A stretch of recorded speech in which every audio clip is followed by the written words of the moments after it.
जय श्री हरि विष्णु। दोस्तों, स्वागत है आप सभी का एक बार फिर से। जगत के पालनकर्ता आप और आपके परिवार पर अपनी कृपा दृष्टि सदा सर्वदा बनाए रखे। दोस्तों, यदि आप अपने जीवन में सुख समृद्धि चाहते हैं, धन वैभव चाहते हैं, जीवन के हर क्षेत्र में सफलता पाना चाहते हैं, व्यापार में तरक्की चाहते हैं, नौकरी में प्रमोशन चाहते हैं, अपने बच्चों का भविष्य उज्जवल बनाना चाहते हैं, तो आप बिल्कुल सही चैनल पर आए हैं। यदि आप पहली बार हमारे इस चैनल पर आए हैं तो चैनल को सब्सक्राइब करके बेल आइकन जरूर दबाइएगा। दोस्तों, इस साल अपरा एकादशी का व्रत 23 मई दिन शुक्रवार यानी कि आज रखा जा रहा है। इस दिन 4 शुभ योगों का निर्माण हो रहा है। एकादशी के दिन सर्वार्थ सिद्ध योग, अमृत सिद्ध योग, प्रीत योग और आयुष्मान योग बनेंगे। प्रीत योग में अपरा एकादशी की पूजा की जाएगी और कथा भी सुनी जाएगी। जो व्यक्ति अपरा एकादशी का व्रत रखता है उसे मोक्ष की प्राप्ति होती है। उसे प्रेत पिशाच योनि में नहीं जाना पड़ता और ना ही ब्रह्म हत्या का पाप लगता है। मृत्यु के बाद उसे स्वर्ग में स्थान मिलता है। अपरा एकादशी का व्रत ज्येष्ठ कृष्ण एकादशी तिथि को रखा जाता है। आज के वीडियो में हम जानेंगे कि अपरा एकादशी की व्रत कथा क्या है, मुहूर्त क्या है, पारण समय क्या है और अपरा एकादशी के दिन हमें क्या करना चाहिए और क्या नहीं करना चाहिए, कैसे हमारा व्रत जो है पूर्ण होगा, भगवान विष्णु को कौन सी चीज का भोग लगाए कि हमारी सभी मनोवांछित कामनाएं पूरी होंगी, एकादशी की अपरा एकादशी की कथा क्या है, ये बहुत सारी जानकारी आपको आज के इस वीडियो में मिलने वाली है। लेकिन आगे बढ़ने से पहले आपसे रिक्वेस्ट करती हूँ कि वीडियो को लाइक करिएगा, दोस्तों को शेयर कर दीजिएगा और अगर आपने अभी तक चैनल को सब्सक्राइब नहीं किया है तो चैनल को सब्सक्राइब करके बेल आइकन जरूर दबाइएगा। दोस्तों, अपरा एकादशी जो है ज्येष्ठ माह में पड़ने वाली एकादशी होती है। साल में 24 एकादशी पड़ती हैं और इन एकादशी पर जो है बहुत लोग 24 एकादशियों में हर एकादशी का व्रत रखते हैं। कुछ लोग कुछ बड़ी एकादशी की जैसे कि निर्जला एकादशी जो होती है उसका व्रत उपवास रखते हैं, देवोत्थानी एकादशी का व्रत रखते हैं। जो लोग अपरा एकादशी का व्रत रखेंगे इस वर्ष वे विष्णु पूजा के समय अपरा एकादशी व्रत की कथा जरूर सुनेंगे या पढ़ेंगे जो भगवान श्री कृष्ण ने धर्मराज युधिष्ठिर को सुनाई थी। कथा कुछ इस प्रकार से है। एक बार धर्मराज युधिष्ठिर ने भगवान श्री कृष्ण से ज्येष्ठ कृष्ण एकादशी व्रत के महत्व और विधि के बारे में बताने का निवेदन किया। तब भगवान श्री कृष्ण ने कहा कि ज्येष्ठ कृष्ण एकादशी के व्रत को अपरा एकादशी के नाम से जानते हैं। ये एकादशी व्रत सभी को मोक्ष देने वाली एकादशी है। इस व्रत के पूर्ण प्रभाव से ब्रह्म हत्या प्रेत योनि से मुक्ति मिलती है। भगवान विष्णु के आशीर्वाद से वो जन्म और मरण के बंधन से मुक्त हो जाता है। अपरा एकादशी की जो है व्रत की कथा जो है वो इस प्रकार से है। अपरा एकादशी के दिन आप जो है भगवान विष्णु की विधि विधान से उनकी पूजा करें, जो है पीले रंग का फल चढ़ाएं, पीले रंग का भोग उनको अर्पित करें, जो है दीप जलाएं जो है, और इसके पश्चात जो है आप कथा सुने या पढ़ें। कथा इस प्रकार से है कि एक समय की बात है, एक नगर में राजा महिध्वज का शासन था। उसका एक छोटा भाई था जिसका नाम वज्रध्वज था। वो एक पापी इंसान था। वो पाप और अधर्म के कामों में लगा रहता था। वो क्रूर, निर्दयी और दूसरों को कष्ट देने वाला व्यक्ति था। वो अपने भाई महिध्वज से घृणा करता था। भाई के प्रति मन में इतनी कटुता थी कि उसने एक रात भाई महिध्वज की हत्या कर दी। उसके शव को जंगल में ले गया और एक पीपल के पेड़ के नीचे दफना दिया। महिध्वज की हत्या हुई थी, इस वजह से उसकी मौत प्राकृतिक मौत नहीं थी, ये एक अकाल मृत्यु थी। इस वजह से महिध्वज एक प्रेत बन गया। वो उस पीपल के पेड़ पर ही रहने लगा। वो पेड़ के आसपास उपद्रव करता था। एक दिन धौम्य ऋषि उस पीपल के पेड़ के पास से जा रहे थे। उनकी नजर पीपल के पेड़ पर पड़ी तो उन्होंने अपनी दिव्य दृष्टि से प्रेत बने महिध्वज को देख लिया। उस ऋषि ने अपने महिध्वज के पिछले जीवन के बारे में पता लगा लिया। वे पेड़ के पास गए और उन्होंने प्रेत बने महिध्वज को वृक्ष से नीचे उतारा। फिर उसे परलोक की विद्या दी। राजा महिध्वज को प्रेत योनि से मुक्ति दिलाने के लिए धौम्य ऋषि ने अपरा एकादशी का व्रत रखा था। फिर उन्होंने विधि विधान से श्री हरि विष्णु की पूजा की। पूजा के समापन पर उन्होंने भगवान विष्णु से प्रार्थना की कि इस व्रत का पूर्ण प्रभाव प्रेत बने राजा को मिल जाए। अपरा एकादशी के व्रत से भगवान विष्णु प्रसन्न हुए और उनके आशीर्वाद और अपरा एकादशी के पुण्य प्रभाव से राजा महिध्वज को प्रेत योनि से मुक्ति मिल गई। राजा महिध्वज को एक दिव्य शरीर प्राप्त हुआ। वे उस दिव्य शरीर के साथ स्वर्ग को चले गए। उनको जन्म और मरण के बंधन से मुक्ति मिल गई। इस प्रकार से जो भी अपरा एकादशी का व्रत रखता है उसे मोक्ष की प्राप्ति हो जाती है। पूजा के समय ये व्रत कथा जरूर सुननी चाहिए। कथा सुनने वाले को भी पुण्य की प्राप्ति होती है। आप अपने पितरों को प्रेत योनि से मुक्ति के लिए भी अपरा एकादशी का व्रत रख सकते हैं।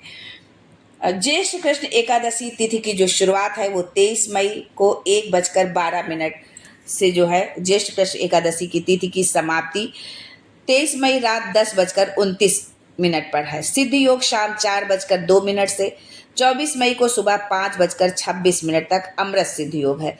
शाम को 4:02 से 24 मई को सुबह 5:26 तक प्रीति योग होगा। प्रातः काल से शाम 6:37 तक आयुष्मान योग, शाम 6:37 से पूर्ण रात तक उत्तर भाद्रपद नक्षत्र प्रातः काल से शाम 4:02 तक होगा। फिर रेवती नक्षत्र ब्रह्म मुहूर्त 4:04 से 4:45 तक। अभिजीत मुहूर्त 11:51 से दोपहर 12:45 तक। अपरा एकादशी का पारण का जो समय है वो 24 मई शनिवार को सुबह 5:26 से सुबह 8:11 तक है। द्वादशी तिथि की समाप्ति 24 मई शाम 7:20 पर होगी जो है। अब दोस्तों आगे हम जानते हैं कि एकादशी के दिन हमको क्या करना चाहिए और क्या नहीं करना चाहिए। दोस्तों अपरा एकादशी को जो है अचला एकादशी के नाम से भी जाना जाता है। कुछ लोग इसको अचला एकादशी के नाम से जानते हैं। इस व्रत को करने से हमें पुण्य की प्राप्ति तो होती ही है, उसके अलावा जो है हमारे जो बड़े से बड़े जो हमारे पाप होते हैं वो नष्ट हो जाते हैं। इस व्रत के पुण्य से ब्रह्म हत्या, गो हत्या, पर स्त्री गमन जैसे घोर पापों से भी मुक्ति मिलती है। अपरा एकादशी का व्रत रखने से मनुष्य संसार में प्रसिद्ध होता है और उसे धन, समृद्धि और यश की प्राप्ति होती है। ये व्रत पितरों को शांति और मुक्ति दिलाने में भी बहुत सहायक होता है, जैसा कि अभी आपको कथा में बताया हुआ है। इस व्रत के प्रभाव से मनुष्य को विभिन्न प्रकार के यज्ञों, दान, पुण्य और तीर्थों के दर्शन के समान पुण्य प्राप्त होता है। इस व्रत को करने से धन और समृद्धि में वृद्धि होती है और मोक्ष की प्राप्ति में सहायता मिलती है। इसलिए अपरा एकादशी एक महत्वपूर्ण व्रत है जो पापों का नाश करने, पुण्य प्राप्त करने और जीवन में सुख समृद्धि लाने वाला माना जाता है। दोस्तों अपरा एकादशी के दिन हमें उपवास में क्या खाना चाहिए? यदि आप निर्जला व्रत रख रहे हैं बिना पानी पिए तो आप जो है ये चीज़ें जो है आप बिल्कुल भी ना खाएं। अगर यह निर्जला, यानी कि निर्जला का अर्थ ही है कि बिना जल के, लेकिन यदि आप निर्जला व्रत नहीं कर रहे हैं तो आप ये चीज़ें खा सकते हैं।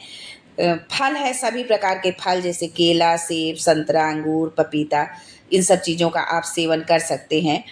दूध और डेयरी उत्पाद जैसे दूध, दही, छाछ और पनीर घर का बना हुआ का सेवन भी किया जा सकता है, लेकिन ये चीज़ें घर की बनी हो, दही और छाछ बाजार का ना हो। सूखे मेवे, बादाम, किशमिश, काजू, अखरोट आदि ये खा सकते हैं। जल वाली सब्जियां जैसे आलू, शकरकंद, अरबी आदि का सेवन भी कर सकते हैं, लेकिन ध्यान रहे कि इनमें सेंधा नमक का ही आप प्रयोग करें। गैर अनाज आटा यानी कुट्टू का आटा, सिंघाड़े का आटा, साबूदाने से बनी चीज़ें जैसे खिचड़ी, बड़ा, रोटी, ये चीज़ें भी आप खा सकते हैं। इनका प्रयोग सीमित मात्रा में किया जा सकता है। चीनी और सेंधा नमक का जो है, यदि आप निर्जला व्रत नहीं कर रहे हैं तो पानी आप पी सकते हैं। निर्जला व्रत है तो पानी पीने का कोई प्रश्न ही नहीं उठता है। दूध और चीनी के बिना चाय या कॉफ़ी का सेवन किया जा सकता है। सभी प्रकार के जो है क्या हमको नहीं खाना चाहिए अपरा एकादशी के दिन? सभी प्रकार का अनाज, चाहे चावल, गेहूं, दाल, जौ, राई, इनसे बने उत्पाद जैसे रोटी, चपाती, पराठा, इडली, डोसा आदि का सेवन हमको नहीं करना चाहिए। तामसिक भोजन हमें नहीं करना चाहिए, जैसे कि लहसुन, प्याज जो है, और मांस और मछली, अंडे ये पूर्णतः वर्जित है। मांस, मदिरा।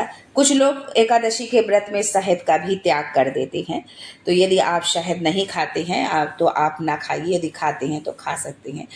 गरम मसाले जैसे लाल मिर्च, धनिया पाउडर, हल्दी पाउडर आदि का प्रयोग नहीं करना चाहिए। केवल काली मिर्च और सेंधा नमक का प्रयोग ही किया जा सकता है। तेल और घी मतलब तला हुआ भोजन नहीं करना चाहिए। यदि आवश्यक हो तो सीमित मात्रा में शुद्ध घी या तेल का प्रयोग करें। एकादशी के व्रत के नियमों का पालन 10वीं तिथि के शाम से ही शुरू हो जाता है। इस दिन सूर्यास्त से पहले सात्विक भोजन करें और ब्रह्मचर्य का पालन करें। सुबह जल्दी उठकर स्नान करें और स्वच्छ वस्त्र धारण करें। व्रत का संकल्प लें और भगवान विष्णु की पूजा करें। भगवान विष्णु को पीले फूल, तुलसी दल, धूप, दीप और फल अर्पित करें। पूरे दिन निराहार रहें या फलाहार करें, जो है मन को शांत रखें और बुरे विचारों से दूर रहें।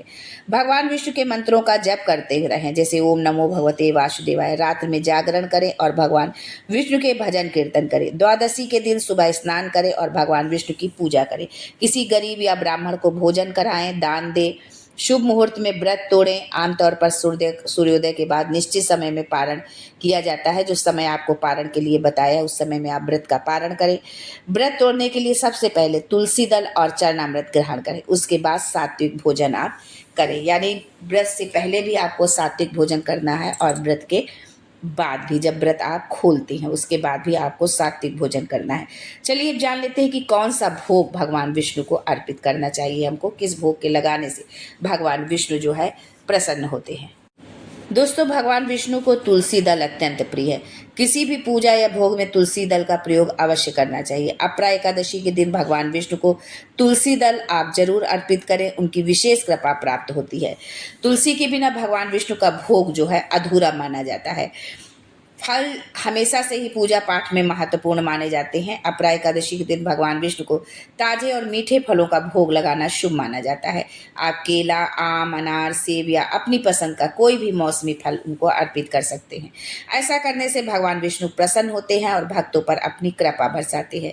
पंचामृत का हिंदू धर्म में विशेष महत्व है। ये 5 पवित्र चीजें दूध, दही, घी, शहद और चीनी का मिश्रण होता है। अपरा एकादशी के दिन भगवान विष्णु को पंचामृत का भोग लगाने से जीवन में सुख समृद्धि आती है। इसे भोग लगाने के बाद प्रसाद के रूप में ग्रहण करना भी अत्यंत शुभ माना जाता है। आप मिठाई का भोग लगा सकते हैं, जो है मिठाई का भोग लगाना भी शुभ होता है। अपने पसंद की कोई भी पारंपरिक जैसे पेड़ा, बर्फी, लड्डू अर्पित करें। मीठा भोग लगाने से जीवन में मधुरता आती है और रिश्तों में मिठास बनी रहती है। खीर भगवान विष्णु को प्रिय व्यंजनों में से एक है। अपरा एकादशी के दिन चावल और दूध से बनी खीर का भोग लगाना अत्यंत फलदायी माना जाता है। इसमें तुलसी दल डालकर भोग लगाने से भगवान विष्णु जल्दी प्रसन्न होते हैं और भक्तों की मनोकामनाएं पूरी करते हैं। धार्मिक मान्यताओं के अनुसार अपरा एकादशी के दिन श्रद्धा और भक्ति भाव से भगवान विष्णु की पूजा करें और उन्हें विशेष चीजों का भोग अवश्य लगाएं। ऐसा करने से न केवल भगवान विष्णु की कृपा प्राप्त होती है, बल्कि जीवन में सुख, समृद्धि और सौभाग्य भी आता है। आज के लिए बस इतने ही। फिर मिलते हैं कुछ नया, कुछ अलग, कुछ अद्भुत लेकर के। तब तक के लिए जय Shri Hari Vishnu and thanks for watching my video.